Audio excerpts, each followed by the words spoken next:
Ayun guys, magandang araw sa inyong lahat dahil April 22 na naman tayo ngayon. So ito yung mga pitcha na nagpapadala ng sahod si YouTube sa kanyang mga creator. So in this video is sabay-sabay nating alamin kung ilan yung natatanggap ng ilang members ng bibitin na sahod galing kay YouTube, no? So dito sa video ito is ang YouTube channel nila Tito Herns, Madam Yola, Nanay Nida, ang asawa ni Tito Herns, at kay PB Team Peter Paul yung aalamin natin yung mga estimated na sahod nila na na-payout ngayong araw. Kasi si YouTube guys, nagpapadala yan ng sahod sa kanyang mga creator or vlogger isang beses sa isang buwan. Nasa pitsa ng 20, magsisimula sa pitsa ng 20 hanggang 30. So 22 na tayo ngayon, so siguro naman meron ng isa sa kanila ang pumasok ngayong sahod sa gamit nilang payment method or kung ATM ba or bank account, no? Kung sa ganon, sila lang yung nakakaalam. So bago tayo magsimula, subscribe my YouTube channel at may like button dyan sa baba, i-click nyo lang para lagi kayong updated kung may bago akong upload at kung gusto nyo laging updated sa mga full status ng mga iniidolo nating charity vloggers, lalo na itong PB Team. So magsimula na tayo guys. Uunahin natin dito ang YouTube channel ni Tito Herns. So sa ngayon, ang YouTube channel, bago tayo pumunta sa ating topic na sahod, alamin din natin muna saglit itong mga status ng kanilang YouTube channel sa ngayon. Ang YouTube channel ni Tito Herns meron ng 264,000 subscribers. Ayan. So sa lahat ng kanyang video na na-upload sa kanyang YouTube channel, umabot na ito ng views na may total views na 81,523,327 views. So yung video na na-upload ni Tito Herns sa kanyang YouTube channel is umabot na ng 1,219 videos. So ginawa ni Tito Herns sa kanyang YouTube channel noong March 13, 2021. So sa usapang subscribers naman, ito yung kung ilan yung subscribers na nadagdag sa kanyang YouTube channel for the last 30 days is umabot ng 1,000 subscribers.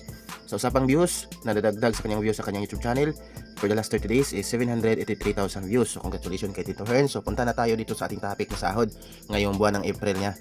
So, bago tayo pumunta sa sahurin niya talaga ngayong araw sa YouTube, is siyempre dadaan muna tayo sa daily average. Itong daily average guys is kumbaga ito yung sa ngayong buwan ng April is ito yung daily average is isang araw nakita ni Sir Paul na pumapasok sa kanyang channel bawat video, no? Hindi pala bawat video, bawat araw sa isang araw. So, si Tito Herns may daily average na 104,000. So, ang gagawin natin dyan sa kanyang daily average para malaman din natin kung magkano yung pumapasok na sahod sa kanyang YouTube channel sa isang araw is i-convert natin yan into Philippine peso. So ganon din ang gawin natin mamaya sa nila Madam Yola, Peter Paul at kay Nanay Nid. So kay Tito Herns may daily average siya na $104. So i-convert natin yan into Philippine peso, 104 times 59. So ayan, ito po yung estimated na sahod ni Tito Herns sa kanyang YouTube channel sa isang araw, 6,136 pesos. So, punta naman tayo dahil tapos na tayo sa daily average. Punta naman tayo dito sa weekly. Kumbaga ito yung lingguhang sahod kita ni Tito Herns sa isang linggo sa kanyang YouTube channel. So, may weekly average siya na 633,000. I-times natin yan ng $59, no? Isang dollars kasi is equivalent to 59 kadalasan, kaya yun lang po yung ginamit ko. So $633 times 59. Ayan, ito po yung estimated na kita ni Tito Herns sa isang linggo, 37,347 pesos. So congratulations kay Tito Herns. So dito na tayo magkalaman sa ito monthly estimated earnings. Kumbaga ito na talaga yung total na sasahurin ni Tito Herns para sa ngayong buwan ng Abril, no? Ito $3,100. So i-convert natin yan kung magkano yan sa ating pera dito sa Pinas, 3,100 times 59. So ayan, ito po yung estimated na sasahurin ni Tito Herns sa buwan ng Abril, 182,900 pesos. So congratulations kay Tito Herns, no? Sunod naman natin is yung asawa niya, si Nanay Nids. So syempre, sa lahat ng hindi nakasubscribe kay Nanay Nids, subscribe din kayo dito. So sa ngayon, ang status ng YouTube channel ni Nanay Nida or Nanay Nids is meron na siyang 100,000 na subscribers. So sa lahat ng sa lahat ng video na kanyang na-upload sa kanyang YouTube channel, umabot na ito ng total views na 13,994,629. Sa lahat ng upload niya yan, guys. So sa ngayon, may 278 videos ng na-upload si Nanay Nida sa kanyang YouTube channel at ginawa ni Ma'am Nida ang kanyang YouTube channel noong February 1, 2022. So dito naman, ang YouTube channel ni Nanay Nida nadagdagan ng subscribers for the last 30 days ng 1,800 subscribers. At for the last 30 days naman, ang kanyang YouTube channel is nadagdagan ng 561,000 views.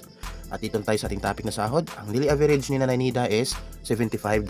So i-convert natin para malaman din natin, no? 75 times 59.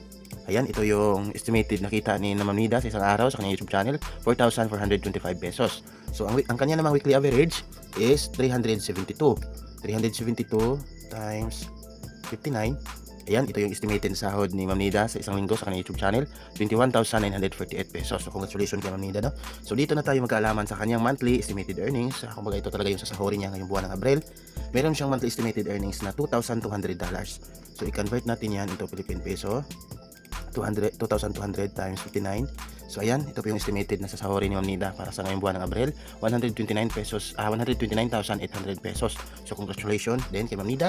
So tapos na tayo, punta naman tayo dito sa YouTube channel ni Madam Yola, ang Madam Daming Lakotsera. So sa ngayon, ang YouTube channel ni Madam Yola is umabot na ito ng 264,000 na subscribers. Sa kanyang lahat ng video na nai-upload ay may total views na itong 57,408,451. At ang kanyang nai-upload na video ay umabot na ng 929 videos. So ginawa ni Madam Yola 2012 pa, July 15, 2012 ang kanyang YouTube channel. So sorry guys. So sa usapang subscribers naman, nagdagdagan siya ng subscribers for the last 30 days na 2,000 subscribers. At sa usapang views, 1.5 million yung nadagdag sa kanya for the last 30 days. At dito sa kanyang sahod, ang daily average ni Madam Yola is umabot ng $198. So i-convert natin, 198 times 59. So ito po yung estimated na kita ni Madam Yola sa isang araw sa kanyang YouTube channel, 11,682 pesos. At ang kanyang daily average ay umabot ng $1,100. So 1,100. Malaki yung sahod ni Madam Yola, no? Times 59.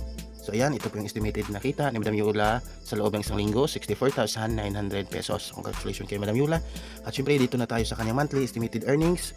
Ang monthly estimated earnings ni Madam Yola is umabot ng 6,000 times 59. O, $6,000 yung kanyang monthly estimated earnings. So ilan kaya to sa ating pera? Ayan. Ayan, ito po yung estimated na sasahurin ni Madam Yola para sa buwan ngayong Abril, 354,000 pesos. So congratulations din kay Madam Yola. At the last but not the least, punta naman tayo dito sa YouTube channel ni Sir Peter Paul. Sa ngayon, ang YouTube channel ni Peter Paul is umabot na ng 207,000 subscribers. At sa lahat ng kanyang na-upload na video is umabot na ng 55,589,364 views. At sa ngayon, meron na siyang 991 videos na i-upload. At ginawa niya itong YouTube channel noong March 19, 2020. So for the last 30 days, ang YouTube channel ni Sir Paul is nadagdagan ng 2,000 subscribers. At for the last 30 days, nadagdagan din ng views ang kanyang YouTube channel ng 1.7 million views. So congrats sa kanya, no? So ang kanyang daily average is $223. So sa apat sa kanila, si PBTM Peter Paul yung may pinakamalaking sahod, no? So 223 times 59. So yan, ito po yung estimated na kita ni Sir Peter Paul sa isang araw, 13,157 pesos. So dito naman sa kanyang weekly average, nag-weekly average siya ng $1,400. 1,400 times 59. So ayan, ito po yung estimated na kita ni Sir Peter Paul sa isang linggo sa kanyang YouTube channel, 82,600 pesos. So punta na tayo sa ating topic na kung ilan talaga yung sasahurin niya ngayong buwan ng Abril. So ito po yung total, ayan, monthly estimated earnings, $6,700. So 6,700, ayan, times 59. So ayan, ito po yung estimated na sasahurin ni Sir Paul para sa ngayong buwan ng Abril, 395,300 pesos. So congratulations kay PBTM Peter Paul, no?